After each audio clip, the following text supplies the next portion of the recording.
ಇವತ್ತೇನು ಧರ್ಮಸ್ಥಳದ ವಿರುದ್ಧ ಏನು ಷಡ್ಯಂತ್ರ ನಡೀತಾ ಇದೆ. ಧರ್ಮಸ್ಥಳದ ಒಂದು ಪುಣ್ಯಕ್ಷೇತ್ರ, ಯಾರೇ ಅನ್ಯಾಯ ಮಾಡಿದ್ರು ಕೂಡ, ಯಾರೇ ತಪ್ಪು ಮಾಡಿದ್ರು ಕೂಡ, ಯಾರೇ ಮೋಸ ಮಾಡಿದ್ರು ಕೂಡ ಬಂದು ಇಲ್ಲಿ ಪ್ರಮಾಣ ಮಾಡಿ ಅಂತ ಭಾಳ ಸಾಕ್ಷಿ ಇರ್ತಕ್ಕಂಥ, ಭಾಳ ಸತ್ಯ ಇರ್ತಕ್ಕಂಥ ದೇವರು ನಮ್ಮ ಮಂಜುನಾಥ ಸ್ವಾಮಿ. ಯಾರೇ ಒಂದು ಈ ಪ್ರಮಾಣ ಮಾಡೋವಂಥ ಉದಾಹರಣೆಗಳು ಬಂದಾಗ ಮೊದಲನೇ ಹೆಸರು ಬರದೆ ನಮ್ಮ ಶ್ರೀ ಕ್ಷೇತ್ರದ ಬಗ್ಗೆ.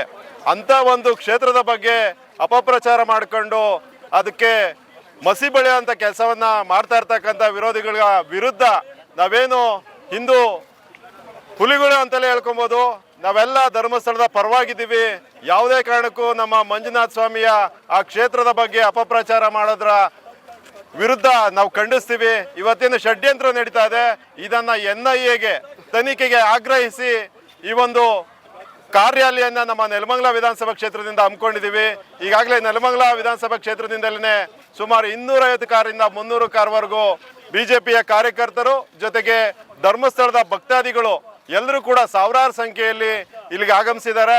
ಈ ಒಂದು ಸೋಲರಿಂದ ಪ್ರಾರಂಭ ಮಾಡ್ತಾ ಇರೋದು ನಮ್ಮ ಸೌಭಾಗ್ಯ.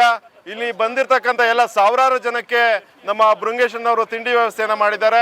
ಇಲ್ಲಿಂದ ಎಲ್ಲರೂ ಕೂಡ ವ್ಯವಸ್ಥಿತವಾಗಿ ನಮ್ಮ ತಾಲೂಕು ಅಧ್ಯಕ್ಷ ಆಗಿರ್ಬೋದು ಜಗದೀಶ್ ಚೌಧರಿ ಅಣ್ಣನವರು, ನಮ್ಮ ಜಿಲ್ಲಾಧ್ಯಕ್ಷ ಆಗಿರ್ಬೋದು ರಾಮಕೃಷ್ಣಪ್ಪನವರು, ನಮ್ಮ ಸೋಲೂರು ಹೋಬಳಿಯ CM ಮಂಜುನಾಥ್ ಅವರು, ಹಾಗೆ ಜಯರಾಮಣ್ಣನವರು, ನಮ್ಮ ಮುನ್ರಾಜ್ ಅವರು, ನಮ್ಮ ನವೀನು, ನೇತ್ರಾಶಣ್ಣ ಎಲ್ಲರೂ ಕೂಡ, ಹಾಗೆ ನಮ್ಮ ಮಾಜಿ ಶಾಸಕರು MV ನಾಗರಾಜ್ ಕೂಡ ಎಲ್ಲರೂ ಕೂಡ ಈ ಒಂದು ಕಾರ್ಯಕ್ಕೆ, ಸಪ್ತಗಿರಿ ಶಂಕರ್ ನಾಯಕ್ ಸಾಹೇಬರು ಎಲ್ಲರೂ ಕೂಡ ಈ ಒಂದು ಕಾರ್ಯಕ್ರಮಕ್ಕೆ ಸಹಕಾರವನ್ನು ಕೊಟ್ಟಿದ್ದಾರೆ.